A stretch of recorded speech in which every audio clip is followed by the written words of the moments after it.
오늘 함께 보실 하나님의 말씀은 고린도후서 1장 5절 말씀입니다. 고린도후서 1장 5절 말씀 제가 봉독하겠습니다. 그리스도의 고난이 우리에게 넘친 것 같이 우리가 받는 위로도 그리스도로 말미암아 넘치는도다. 아멘. 초대교회는 우리 신앙인들의 영원한 로망입니다. 초대교회, 예수님께서 승천하신 후에 이 땅에서 처음 예수님을 믿기 시작했던 사람들이 모인 곳을 우리는 초대교회라고 부릅니다. 그리고 그 이후에 정말 많은 시간이 흘렀지만 지금 이 땅에서 신앙생활하고 있는 우리 신앙인들이나 그리고 우리 교회들이 우리의 신앙을 회복하고 우리의 근본으로 기본으로 돌아가자라고 이야기할 때 항상 언급되는 것이 초대교회입니다. 초대교회처럼 우리의 신앙을 회복하고 초대교회로 돌아가서 우리의 열정과 그리고 우리의 능력을 다시 이 속에 품자.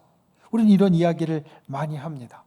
그래서 초대교회는 우리 신앙인들의 마음속의 고향이고 또 로망이고 이상이라고 말할 수 있을 겁니다. 초대교회는 놀라운 부흥이 있었고 수많은 기적들과 그리고 큰 역사들 그리고 신앙생활하는 모두가 정말 활력 있게 살아있는 신앙생활을 했던 곳이었습니다.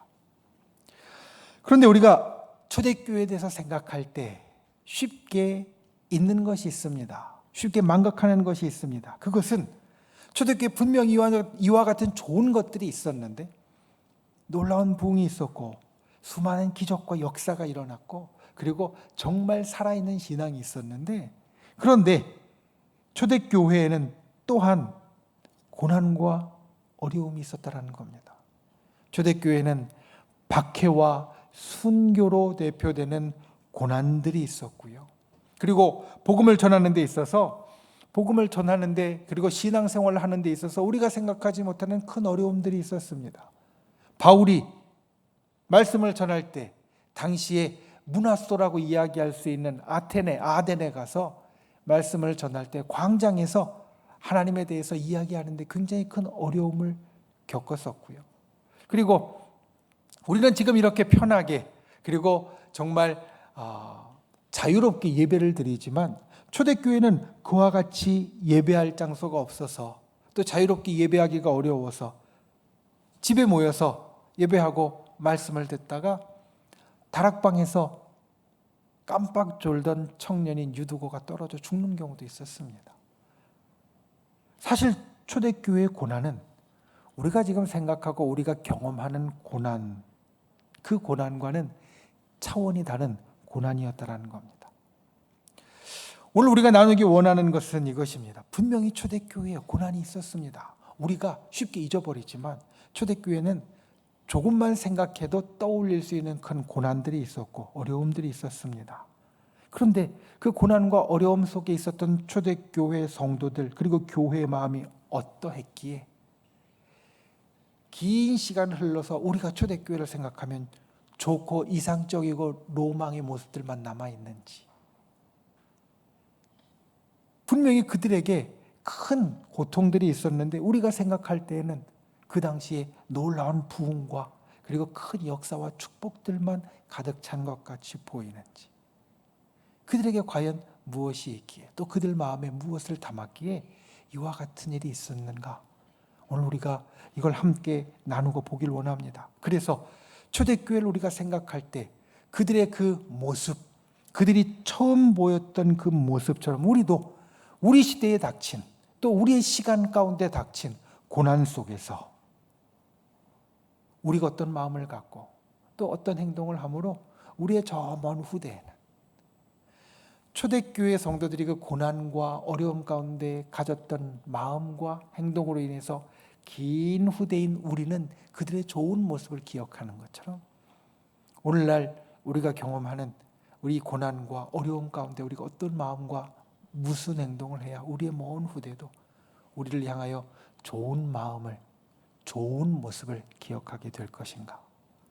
우리가 이것을 통하여서 정말 지금 이 시대를 살아가는 우리의 신앙의 놀라운 지혜와 교훈이 저 여러분에게 임하시기를 예수님의 이름으로 축원을 드립니다. 첫 번째, 고난 속에 영광이 있습니다. 여러분, 고난 속에 영광이 있습니다. 오늘 말씀 본문인 고린도후서 1장 5절 말씀의 처음은 이렇게 시작합니다. 그리스도의 고난이. 요즘 젊은 사람들이 쓰는 말 가운데 패시브라는 말이 있습니다. 패시브. 레슬링에서도 쓰고요. 그 다음에 어떤 것에 굉장히 수동적이다라고 뜻을 담을 때에도 쓰는데, 요즘 젊은 사람들이 이건 기본이다 또는 기본으로 장착된 거다라고 할 때 이 패시브라는 말을 씁니다. 그런데 신앙에서 우리가 생각해 보면 우리 신앙인에게는 고난이 바로 패시브입니다. 고난이 우리 신앙인에게 있어서는 기본 장착되어 있는 것이라는 말씀입니다. 사실 우리는 신앙생활을 하면서 이런 생각을 합니다. 우리 신앙인에게는 축복만 임할 것이다. 그래서 우리가 때로 힘든 일을 겪고 어려운 일 가운데 빠지면, 목사님, 예수님을 잘 믿는데도 난 예배도 안 빠지고 기도도 열심히 하고 그리고 정말 봉사도 하고 예수님을 열심히 잘 믿는데도 왜 이렇게 잘 안 됩니까? 힘듭니까? 어렵습니까? 불평하고 항의하기도 합니다. 우리가 알아야 할 것은 분명히 신앙생활에는 축복이 있습니다. 역사가 있고 기적이 있습니다. 이것은 우리가 비단 이야기하지 않아도 아는 겁니다. 왜냐하면 저와 여러분이 신앙생활을 하면서 그와 같은 축복과 역사와 기적을 경험하고 있기 때문입니다. 그리고 우리 주변에서 그와 같은 축복과 역사와 기적을 경험하는 것을 보기 때문입니다. 얼마 전에 한 권사님이 아주 어려운 상황 가운데 있다라고 이야기를 들었습니다. 그래서 전화를 했습니다. 그랬더니 따님에게 지금 어려운 일이 있어서 아주 힘들다라는 겁니다. 전화로 이야기를 듣고 그리고 사정을 듣고 간절히 기도했습니다. 며칠 지나서 연락이 왔는데, 목사님, 기도해 주셔서 참 감사합니다. 일이 정말 잘 해결되었습니다. 이렇게 이야기를 전해 오셨습니다. 비단 이 이야기뿐만이 아닙니다. 우리는 지내면서 하루하루 살아가면서 이와 같은 많은 이야기를 듣습니다. 내가 믿음이 있기 때문에, 신앙이 있기 때문에 나에게 일어나는 좋은 일들, 나에게 일어나는 축복의 일들, 나에게 일어나는 귀한 일들, 그것은 우리 신앙인에게 분명히 있는 것입니다. 그런데 이게 전부가 아닙니다.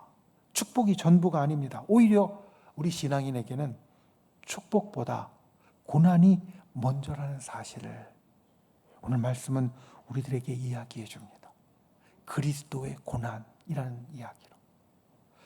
여러분, 우리가 예수 그리스도를 생각할 때 예수 그리스도의 삶 가운데에는 참으로 많은 어려움들이 있었습니다.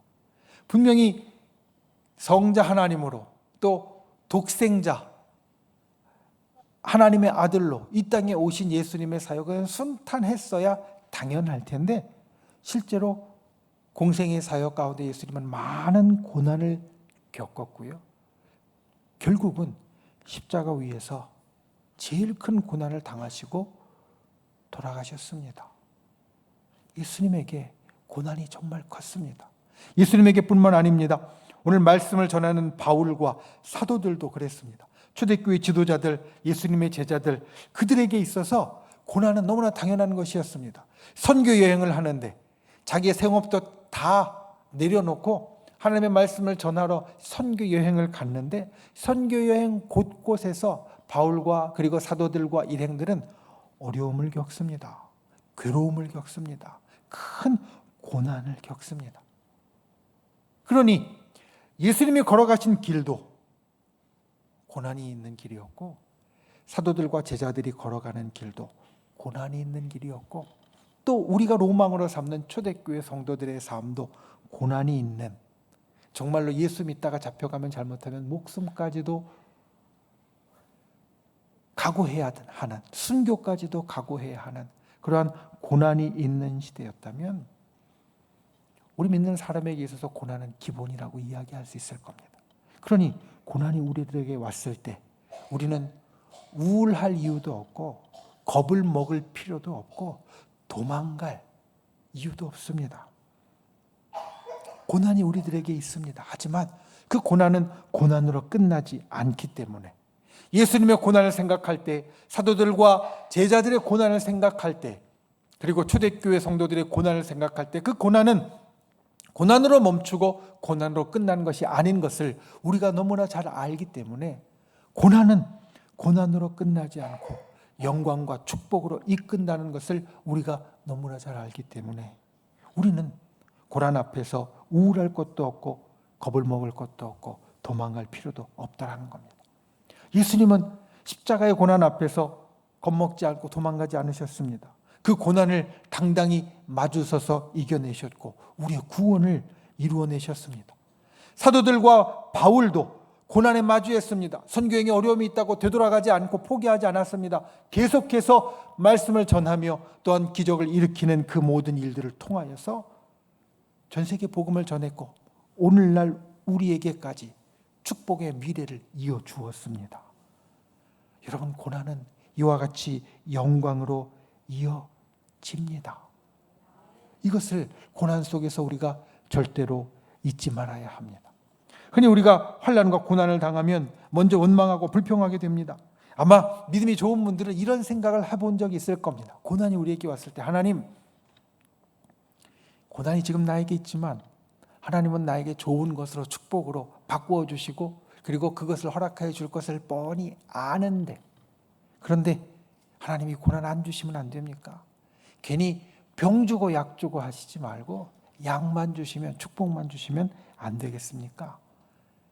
사실 우리는 이런 생각들을 할 때가 있습니다. 사실 당연합니다. 힘든 것 없이 그냥 영광만, 고난 없이 축복만 우리가 누리면 얼마나 좋을까. 그런데 야고보서 1장 2절부터 4절까지 말씀은 우리의 고난과 시험에 대해서 이렇게 이야기합니다. 내 형제들아, 너희가 여러 가지 시험을 당하거든 온전히 기쁘게 여기라. 이는 너희 믿음의 시련이 인내를 만들어내는 줄 너희가 알미라. 인내를 온전히 이루라. 이는 너희로 온전하고 구비하여 조금도 부족함이 없게 하려 함이라. 여러분, 예수님은 고난을 통해서 온전한 영광을 이루셨습니다. 사실 예수님의 그 모든 생애를 보면 예수님은 가장 처음에 고난을 겪지 않고 영광을 얻으실 수 있는 순간이 있었습니다. 어떤 순간이냐? 이제 금식을 끝내고 공생의 사역을 막 시작하시려 할 때 마귀가 와서 시험할 때, 두 번째로 마귀가 이렇게 시험합니다. 높은 성벽 위에 예수님을 데리고 가서 여기서 뛰어내려 보라. 그러면 아버지 하나님이 너를 털끝 하나 다치지 않게 천사를 보내서 저 공중에서부터 보호하시고 붙잡아 줄 것이고 사람들이 그것을 다 보고 네가 예수님인 줄, 그리고 하나님의 아들인 줄 다 알 거라고, 다 영광스럽게 여길 거라고 마귀가 이렇게 이야기합니다. 실제로 그렇게 되었을 수도 있을 겁니다. 만약에 뛰어내렸으면 모든 그 고난 다 경험하지 않으시고요, 거기서 그냥 뛰어내렸으면 천사들이 와서 정말 옆에서 수종 들고 그리고 받들어서 다치지 않게 하고 모든 사람들이 그것을 다 보고 영광을 돌렸을 수도 있었을 겁니다. 그런데 예수님은 그렇게 하지 않으셨습니다. 사단에게 물러가라고 이야기하셨고 묵묵히 고난의 길을 가셨습니다. 그리고 십자가 위에서 모든 것을 다 내어주신 후에, 십자가 위에서 모든 고난들을 다 끝내신 후에 온전한 영광, 우리까지도 구원하고 우리까지도 데려가시는 온전한 영광을 다 이루셨다라는 겁니다. 여러분, 고난은 우리에게 있는 축복의 길이요 영광의 길이라는 것을 기억하십시오. 우리에게 고난이 있을 때 우리는 그 가운데 더욱더 큰 영광을 얻을 수 있고 더욱더 큰 축복의 길로 나아갈 수 있습니다. 고난 속에 영광이 있습니다. 고난 속에 영광이 있습니다. 여러분, 그 이유가 있습니다. 오늘 우리가 보는 5절 말씀에 이어지는 8절 9절 말씀에 바울은 이렇게 이야기합니다. 형제들아, 우리가 아시아에서 당한 환난을 너희가 모르기를 원치 아니하노니 힘에 겹도록 심한 고난을 당하여 살 소망까지 끊어지고 우리가 우리 자신이 사형 선고를 받은 줄 알았으니 이는 우리로 자기를 의뢰하지 말고 오직 죽은 자를 다시 살리시는 하나님만 의지하게 하심이라. 바울이 고난을 받았습니다. 그런데 그 고난이 얼마나 극심했는지 바울은 이렇게 말합니다. 너무나 심한 고난을 당하여 살 소망이 끊어졌다. 그리고 내가 사형 선고를 받은 줄로 생각했다. 보통 우리가 고난을 당할 때 이 고난이 그래도 대략 내가 감당할 만하면요, 나는 내 힘을 의지하게 됩니다. 사람을 의지하게 되고요, 세상을 의지하게 됩니다. 그런데 이 모든 게 다 소용없다는 것을 알게 되면, 정말 죽음 곧바로 앞에까지 가서 내가 할 수 있는 게 아무것도 없고 이제는 그냥 이 고난 가운데 내가 다 끝나는구나, 나 그냥 죽는구나 라고 생각하게 되면 우리는 그때 누구를 의지하게 되느냐? 사도 바울처럼 하나님을 의지하게 됩니다. 사도인 바울도 살 소망까지 끊어지는 순간이 아니었을 때는 자기의 로마의 시민권을 의지했고요, 자기 친구들을 의지했습니다. 그런데 살 소망까지 끊어져서 사형 선고 받은 것 같이 되어지니까 온전히 하나님만 의지했다, 이렇게 이야기합니다. 우리도 마찬가지입니다. 우리에게 그와 같이 힘든 일이 있으면 내 힘으로 도저히 어떻게 안 되고, 내가 아는 사람 그리고 내 주변에 있는 사람 내가 다 끌어모아서 그들의 힘을 다 내가 힘입어도 도저히 안 된다라고 생각하면 우리는 어떻게 하냐면 하나님만 의지하게 됩니다. 여러분, 여기에 열쇠가 있습니다.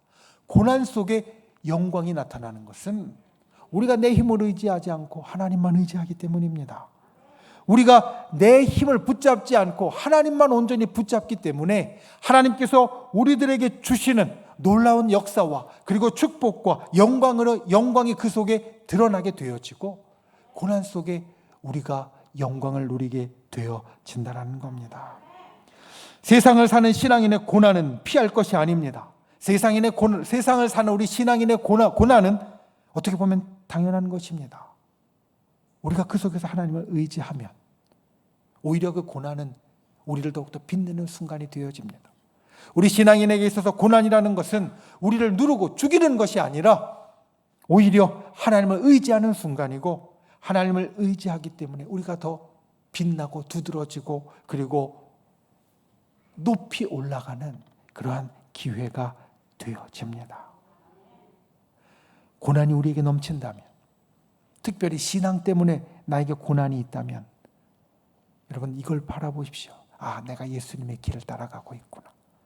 내가 제자들의 길을 따라가고 있구나. 사도들의 길을 따라가고 있구나. 우리의 로망인 초대교회 성도들을 따라가고 있구나. 그리고 예수님도 사도들도 초대교회 성도들도 그 고난 가운데 영광을 얻었다는 것을 떠올리십시오. 그들은 축복 속에서 영광을 얻은 것이 아니라 고난 속에서 영광을 얻었습니다. 우리의 고난 가운데 마주하는 분들이 되시기 바랍니다.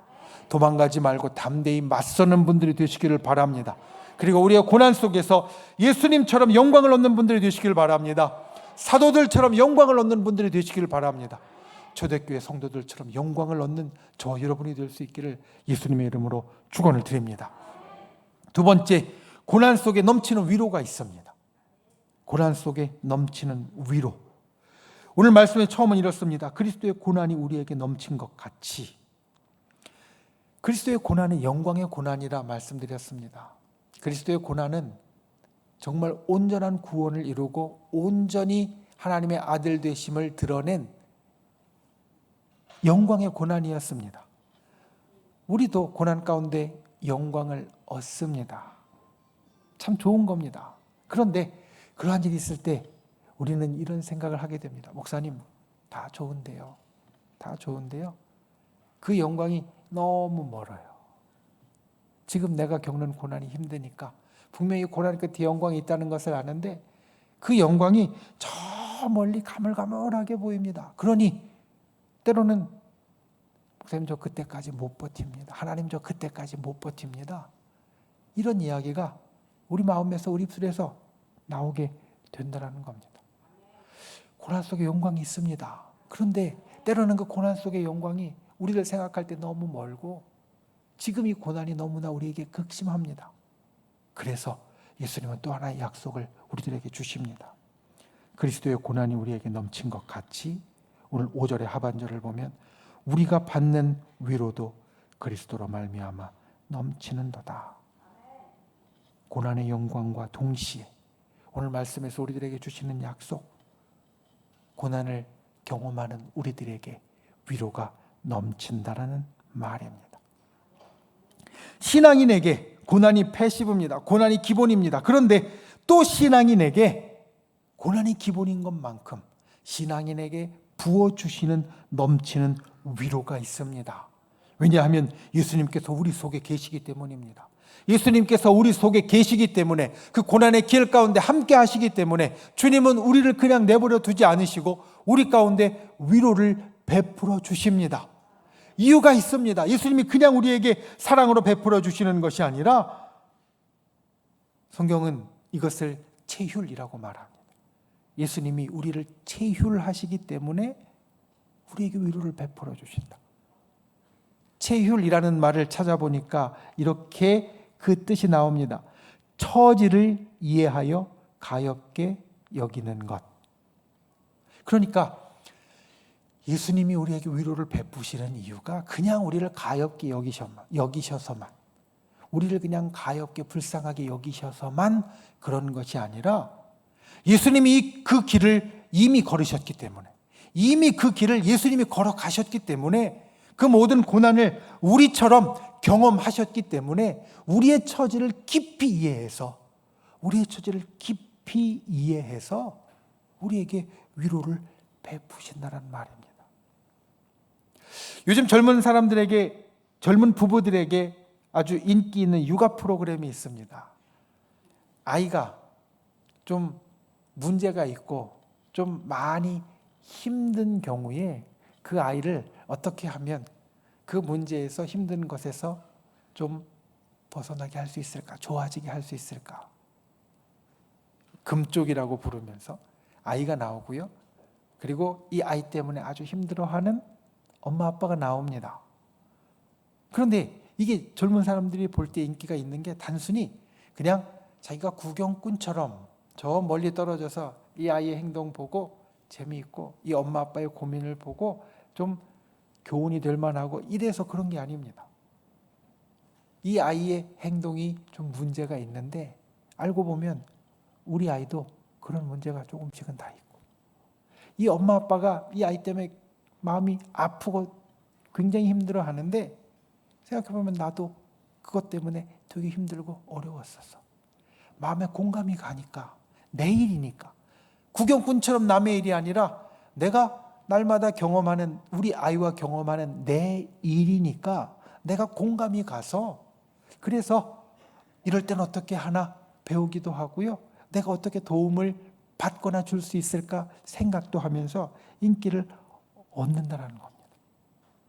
그런데 생각해 보면 예수님이 우리를 체휼하시는 것도 마찬가지입니다. 그냥 예수님이 구경꾼이 되셔서 너 힘들지? 그래, 내가 위로해 줄게, 이러는 것이 아니라 예수님이 이 땅에 오셔서 모든 어려움을 몸소 다 겪으셨기 때문에, 모든 고난을 몸소 다 겪으셨기 때문에, 십자가 위에서 그 고난과 죽음까지도 다 경험하셨기 때문에 우리의 어려움을 아시고 우리로 공감하시면서 우리를 위로해 주신다. 여러분, 주님의 위로는 그와 같은 위로입니다. 주님이 우리를 위로해 주시는 것은 우리의 마음을 알아주시고 우리와 공감해 주시고 그러면서 우리를 다독여 주시고 우리와 함께 해 주시는 위로가 된다는 겁니다. 고난 가운데 이 주님의 위로를 느끼는 분들이 되시길 바랍니다. 이 주님의 위로를 경험하는 분들이 되시길 바랍니다. 주님의 위로가 내게 있다는 것을 분명하게 믿고 내 마음에 담는 분들이 되시기를 예수님의 이름으로 축원을 드립니다. 그리고 또 하나, 이 위로 가운데 우리가 알아야 될 것이 있습니다. 오늘 말씀은 이 위로를 무엇라고 말씀하느냐, 표현하느냐, 넘치는 위로라고 말합니다. 넘치는 위로. 오늘 우리가 본 5절 말씀 이어서 6절과 7절에 바울은 계속해서 이렇게 말합니다. 우리가 환난 당하는 것도 너희가 위로와 구원을 받게 하려는 것이요, 우리가 위로를 받는 것도 너희가 위로를 받게 하려는 것이니, 이 위로가 너희 속에 역사하여 우리가 받는 것 같은 고난도 견디게 하느니라.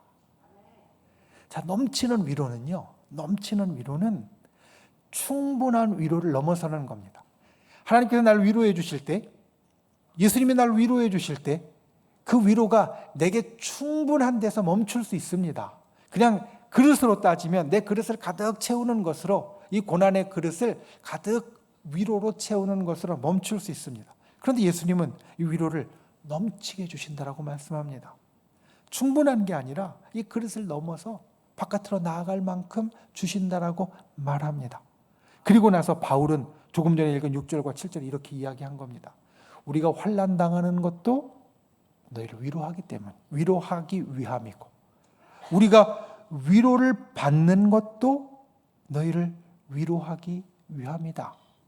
바울이 경험한 겁니다. 자기에게 고난이 있을 때도 있고 또 하나님의 위로가 넘칠 때가 있는데, 고난이 있는 것도 고린도에 있는 성도들을 위로하기 위함이고, 내게 있어서 위로가 넘치는 것도 그 넘치는 것이 고린도에 있는 성도들에게 위로가 되기 위함이라는 것.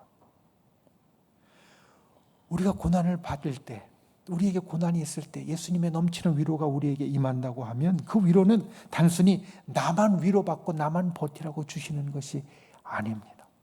여러분, 그 위로는 넘쳐나서 다른 사람들을 위로하라고 우리들에게 주시는 위로가 된다라는 말입니다. 우리에게 넘치는 위로가 있는 것은 나만 위로를 받으라 함이 아니라 그 위로를 나누어 주라라는 말씀입니다. 오늘 고린도후서 1장의 3절부터 7절까지 보면 바울은 위로라는 말을 10번이나 하고 있습니다. 사실 위로에 대한 책입니다. 그런데 이 위로라는 말, 원어로 보면 파라클레시스입니다. 파라클레시스. 원어하고 우리가 별로 안 친하지만 그래도 이 말은 왠지 좀 귀에 익습니다. 왜냐하면 우리가 가끔 보는 원어, 성령님을 말하는 원어가 파라클레토스거든요. 성령님이 파라클레토스입니다. 이건 여러분 몇 번 들어보셨을 겁니다. 그러니까 조금 이 말이 귀에 익습니다. 위로라는 말이 파라클레시스. 둘 다 같은 데서 온 겁니다. 왜냐하면 성령님이 우리의 위로자가 되어주시고 우리의 도움이 되어주시기 때문에 보혜사라고 하는 성령님의 이름이 파라클레토스입니다.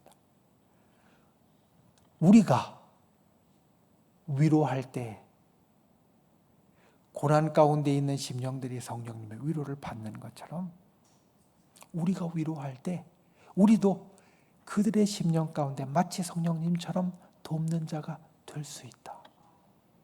여러분, 우리가 힘들고 어려울 때 성령님이 우리 마음을 어루만져 주십니다. 우리를 위로해 주십니다.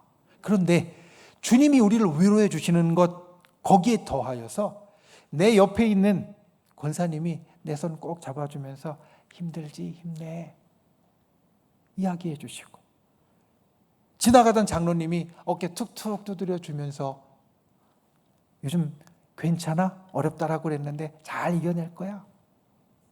이렇게 해주는 그 말들이 우리의 심령 가운데 성령님이 주시는 위로만큼 우리 성도들이 함께 나누는 위로로 우리가 힘을 내게 된다라는 말입니다. 그래서 바울은 고린도 교회 성도들에게 이야기하는 겁니다. 나도 힘들고 그 가운데 하나님의 위로를 겪었는데 이 모든 것이 있는 이유는 내가 니들을 위로하려고. 그러니까 고린도 교회 성도들아, 나의 위로를 받아줘. 힘내.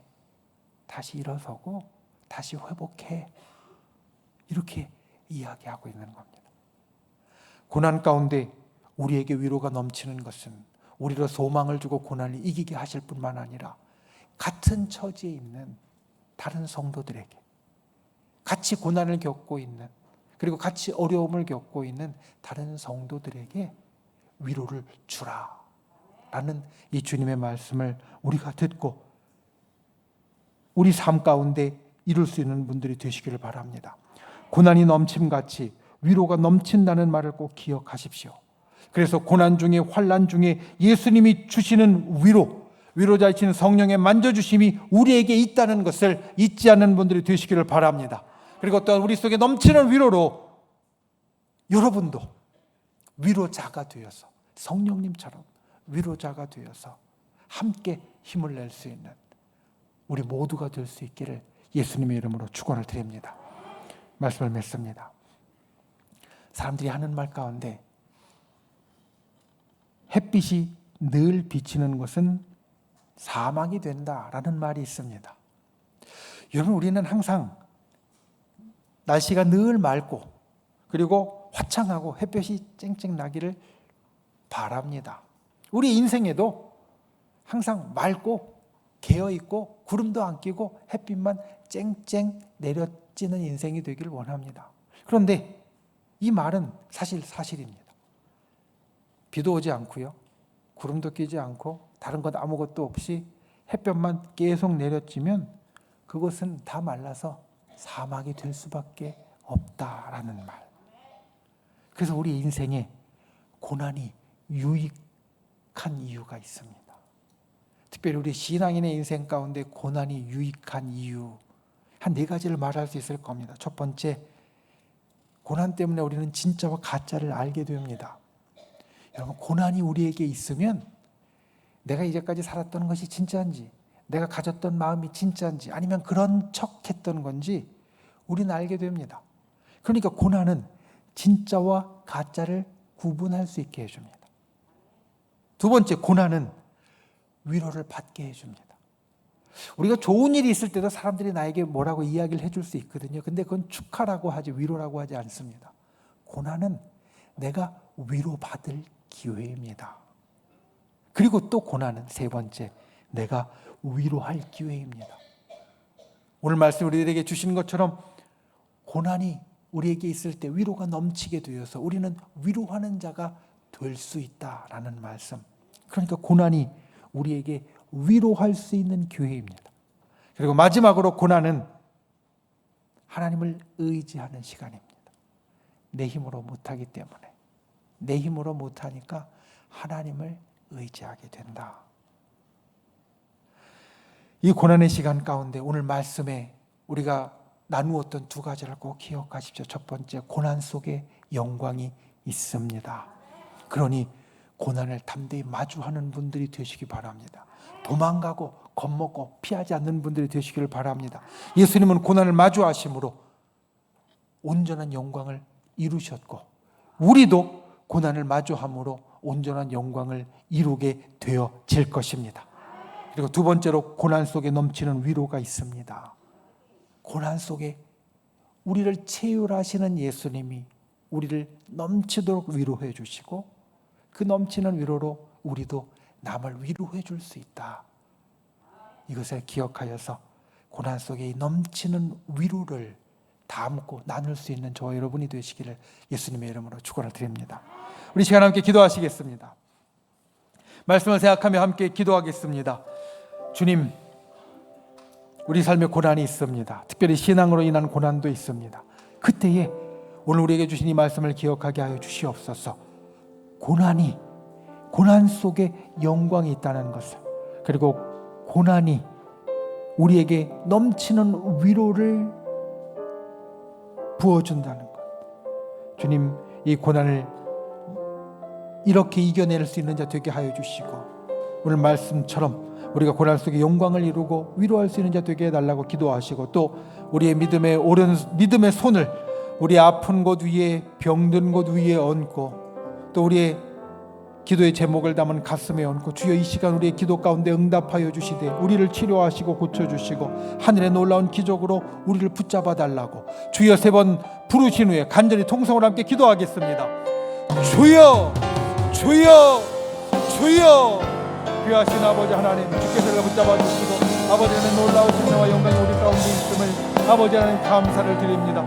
우리의 삶에 고난이 있습니다. 우리의 삶에 고난이 있습니다. 주님, 이 고난 가운데 우리를 도와주시옵소서. 아버지 하나님의 크신 은혜로 우리를 살펴주시되 이 고난 속에서 영광이 있음을 기억하게 하여 주시고 고난 속에 넘치는 위로를 받는 자들에게 주여 우리를 붙잡아 주시옵소서. 주님, 진실로 우리 가운데 주시는 주 하나님의 크신 은혜가 우리 가운데 넘치게 하여 나누는 자 될 수 있도록 우리를 도와 주시옵소서. 이 시간 주님 앞에 간구합니다. 믿음의 기도를 들어 응답하여 주시되 우리의 부족하고 연약하고 힘들고 괴로운 것 치료하여 주시옵소서. 또한 우리의 삶 가운데는 모든 어려움 가운데 주님의 놀라운 기적과 구원의 역사와 하늘의 축복을 내리어 주시옵소서.